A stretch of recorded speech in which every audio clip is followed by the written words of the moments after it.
Por 56 votos favoráveis e 19 contrários, o plenário do Senado acabou de aprovar em primeiro turno o texto base da PEC principal da reforma da Previdência.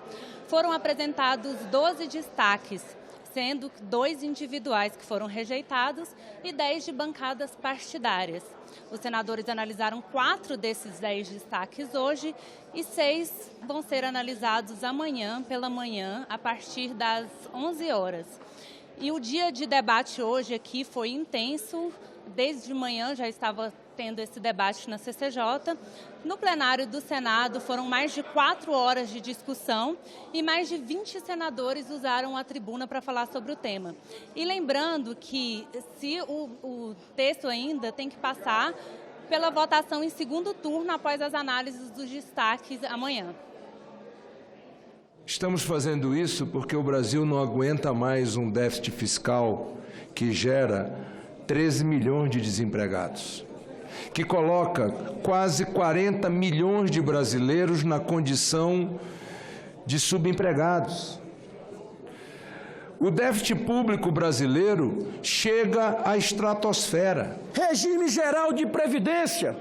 Quem é que participa do regime geral? É o trabalhador que ganha até, no máximo, 4 mil e poucos reais. Aonde que um cidadão desse é privilegiado? Mais cedo, a PEC da Previdência foi aprovada na Comissão de Constituição e Justiça. Na ocasião, 3 destaques foram rejeitados, 1 foi retirado e outros 2 não foram votados porque os líderes das bancadas que propuseram estavam ausentes no momento da votação. Aqui não é o final e resolução dos problemas, apenas o início de uma caminhada, de uma série de medidas que têm que ser tomadas para retomar o crescimento e retomar o emprego neste país.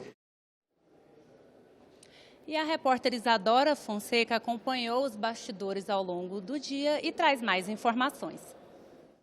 Deus nos abençoe.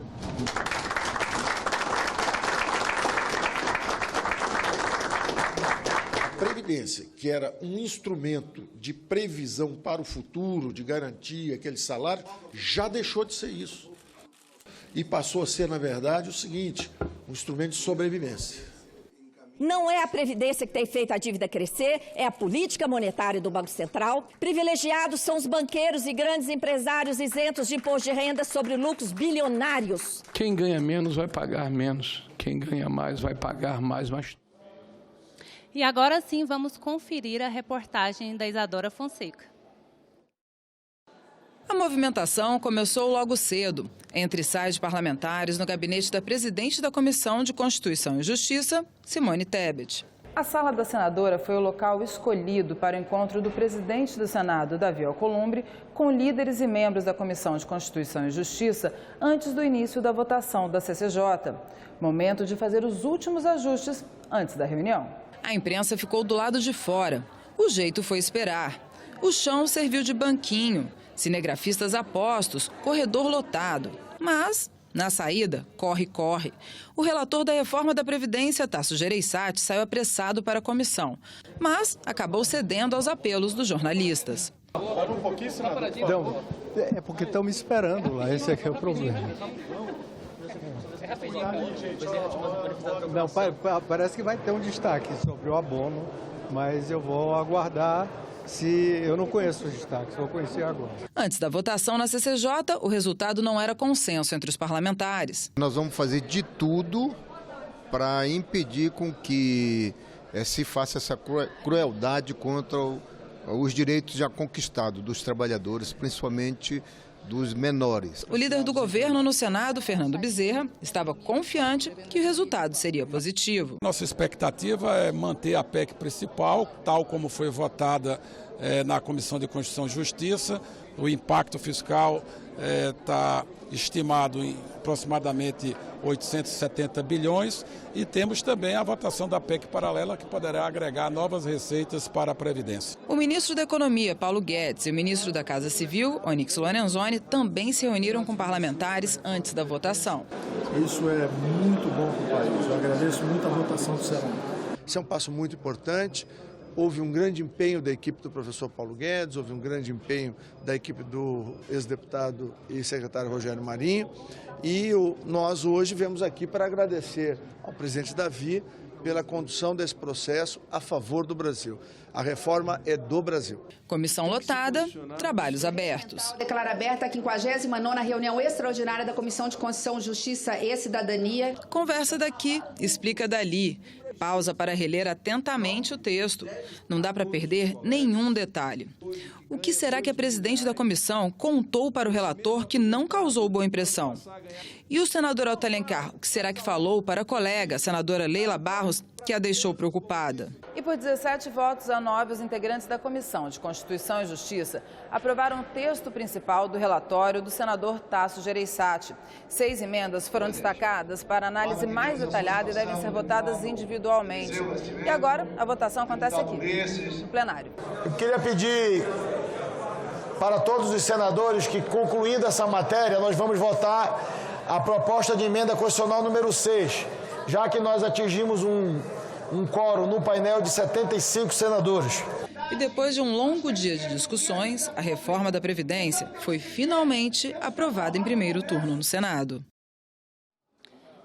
E trechos mais polêmicos da PEC principal foram separados na chamada PEC paralela. A PEC paralela foi criada para agilizar a tramitação da reforma da Previdência no Congresso. Nela foram incluídas emendas que demandariam mais tempo de discussão. Uma emenda à Constituição só pode ser sancionada depois que as duas casas derem o aval para a mesma proposta. Assim, se os senadores modificassem o conteúdo do texto base, ela teria que voltar para a Câmara. A maneira encontrada para não atrasar o andamento do texto aprovado pela Câmara foi a criação da PEC paralela. O Senado manteve a sua capacidade de negociar, de debater, de questionar. Uma fatia interessante das senadoras e dos senadores resolveram promover ainda ajustes e querendo fazer as devidas modificações que eles achavam necessárias. Essa dificuldade de contexto em torno de um texto único gerou aquilo que a gente chama de possibilidade de cindir a PEC. Naquilo que os senadores e as senadoras acharam que era razoavelmente consensual, que tinha uma maioria para aprovar isso, e aquilo que não fosse consensual, aquilo que não fosse objeto dessa maioria, seria tratada numa PEC paralela. Por isso, a PEC paralela surgiu. A PEC paralela já passou pelo primeiro turno. O texto foi analisado pelos senadores durante 5 sessões aqui no plenário da Casa. Ao todo, os parlamentares apresentaram 189 emendas à proposta. Em seguida, o texto vai ser analisado pela Comissão de Constituição e Justiça.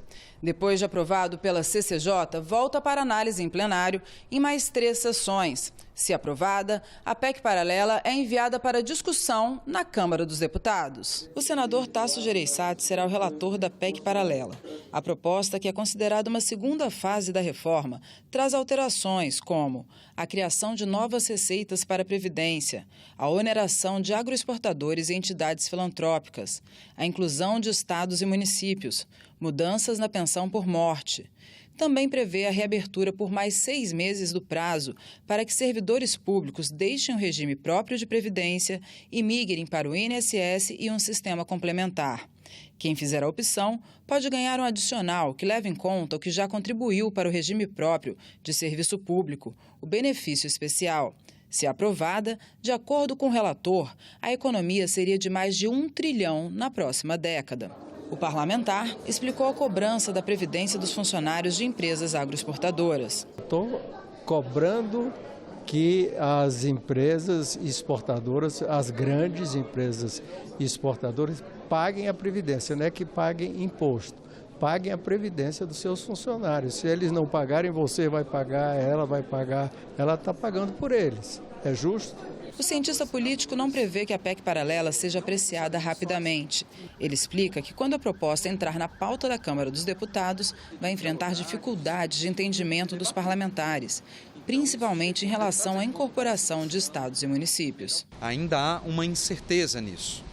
Muitos deputados, muitas deputadas reclamam de falta de negociação com os governadores, principalmente, e não há uma certeza, uma acolhida muito certa se este texto vai ser não apenas debatido e votado ainda nesse semestre, por conta dessas incertezas.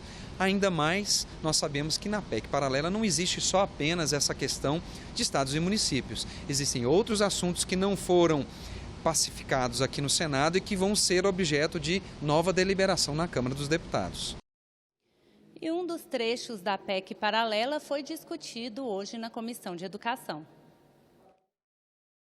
Instituições que prestam serviços a comunidades podem passar a pagar o imposto previdenciário se a proposta de emenda constitucional 133, a PEC paralela, for aprovada pelos parlamentares. Para participantes da audiência, a arrecadação é injusta e vai prejudicar a população menos favorecida. Retirar a educação da assistência social é um grande problema, um grande equívoco e, sobretudo, passar a cobrar aquilo que não devemos, que é a cota patronal. E não devemos por causa da força da imunidade.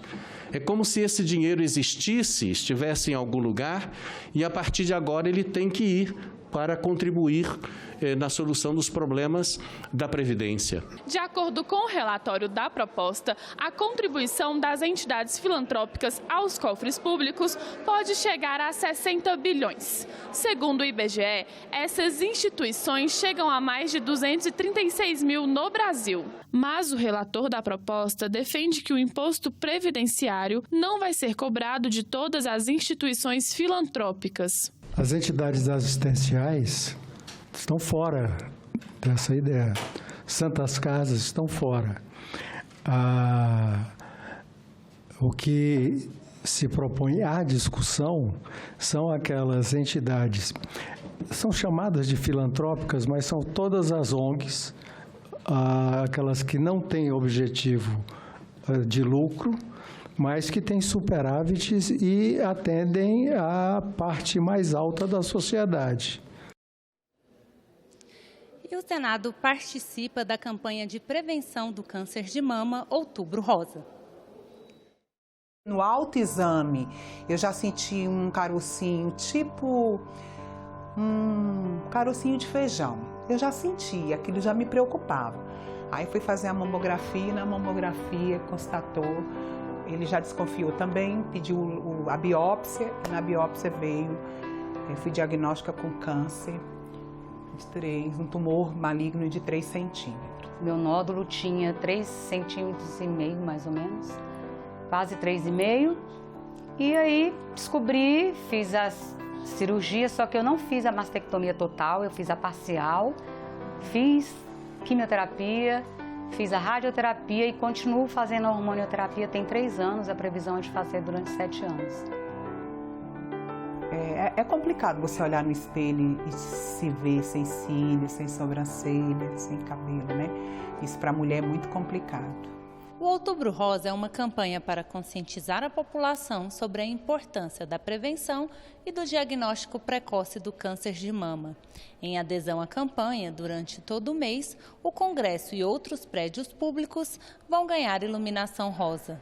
Quanto mais cedo eu faço o diagnóstico nessa mulher, mais fácil é de realizar o tratamento. Quando essa doença ainda está ali só na mama, o meu tratamento ele acaba sendo mais efetivo. Então, o meu desfecho também vai ser mais efetivo. Eu consigo ter mais sobrevida, eu consigo ter mais ganho. Eu digo que mulheres em tratamento precoce, a minha sobrevida ela supera 90%. Então, é um índice muito importante e por isso que justifica a divulgação e toda essa temática do Outubro Rosa. Por incrível que pareça, nesse mundo da globalização, de tanta informação, ainda existem mulheres que falam assim, mas dói, eu tenho medo de ir, e aparecer alguma coisa. Eu tenho amigas hoje, eu tenho até vergonha de falar isso, amigas têm 10 anos que não fazem um exame de mamografia. A mamografia é o nosso maior aliado. A gente não consegue, de forma alguma, dispensar esse exame. Esse exame ele me ajuda a fazer diagnóstico, em dar o tamanho da doença, em organizar o meu tratamento cirúrgico. Então, ele é um exame extremamente útil e ele não pode ser deixado de ser feito. As meninas são amigas, são companheiras, entendem a sua dor, que é assim diferente de outras pessoas que falam, eu entendo sua dor, mas nunca passou pelo câncer, tem um diferencial. Só quem sabe o que é uma pós-quimioterapia é quem passou por uma pós-quimioterapia. Só quem sabe o efeito de uma rádio queimando o corpo é quem passou por esse efeito. Só quem dá essas amnésias que a gente fica, peraí, não, eu vou lembrar. É quem fez o tratamento. Então essas coisas nós falamos a mesma língua. Essa é a verdade, nós falamos a mesma língua. O que a gente quer? Mais políticas públicas contra o câncer. Hoje, em pleno século XXI, a gente tem mulheres morrendo ainda com câncer de mama. E a cobertura completa das votações de hoje e dos destaques de amanhã, você acompanha a partir das 8h30 da manhã no Senado Notícias.